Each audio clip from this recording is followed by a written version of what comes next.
Viewers আমরা দেখবো, চলুন ভাই। আমাদের যে করলার গাছ আছে, যে নবাব করলার বীজ লাগাইছিলাম সেটা দেখতেছি। হ্যাঁ, নতুন পলিথিন দিছিলাম, কারণ নতুন পলিথিন দিলে ঘেমে যায় খুব তাড়াতাড়ি, এই জন্যে। আর ঘামে গাছটা বের হয় খুব দ্রুত। এই যে দেখতে পাচ্ছেন, এটাতে মূলত একটা চারা বের হয়েছে, এই যে দেখতে পাচ্ছেন। আর একটা হচ্ছে এটা একটু নিচে চলে গেছে, এই জন্যে বের হতে একটু সময় লাগতেছে। এই যে এখানে দেখুন, এই যে এটা বের হচ্ছে। এটা আসলে তো তরমুজের চেয়ে আসলে করলার যে চারাটা আছে এটা একটু বের হতে টাইম লাগে। এটা নিচের দিকে চলে গেছে, দেখতে পাচ্ছেন যে তিনটাই বের হবে, মানে তিনটা করে, প্রতিটা গাঁটে তিনটা করে চারা দেওয়া আছে।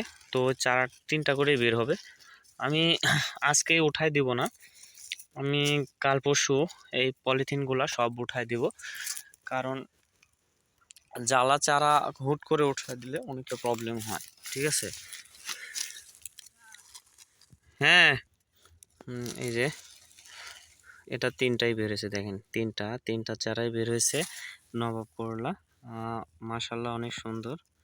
এই দেখেন কি সুন্দর, মানে চারা বের হয়েছে, একদম চকচকার লকলকে হয়ে আছে। তো ইনশাল্লাহ ভালো একটা ফলন পাবো আশা করা যাচ্ছে, কারণ নবাব করলা আমরা দীর্ঘ দিন ধরে এটা লাগিয়ে আসছি। আশা করি একটা ভালো মানের ফলন পাবো। তো পলিটা আমি আজকে উঠাতে চাচ্ছি না, কালকে উঠাবো জন্য রেখে যাচ্ছি, কারণ যত পরে উঠাবো গাছগুলো একটু বড় হবে আর পাকাপোক্ত হবে। প্রত্যেকটা গাড্ডাতে দেখুন উঠে গেছে। এই যে পলিথিন দেখেন উঁচা করে নিয়েছে, আর প্রত্যেকটা পলিথিন ঘেমে গেছে। তো দেখলেন যে করলা আসলে এটা প্রতি এক কাঠা জমিতে 2 মণ, আমি আগে বলছিলাম যে 2 মণ করলা পাওয়া যায়, 1.5 থেকে 2 মণ। তো এটা ভালো একটা ফলন আশা করা যাচ্ছে যে পাবো।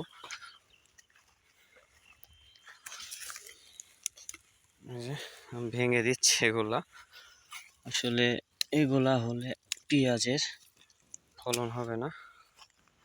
তো আমি এখানে 10 কাঠার মতো করলা লাগাইছি রসুনের জমিতে। তো আশা করি ভালো একটা ফলন পাবো।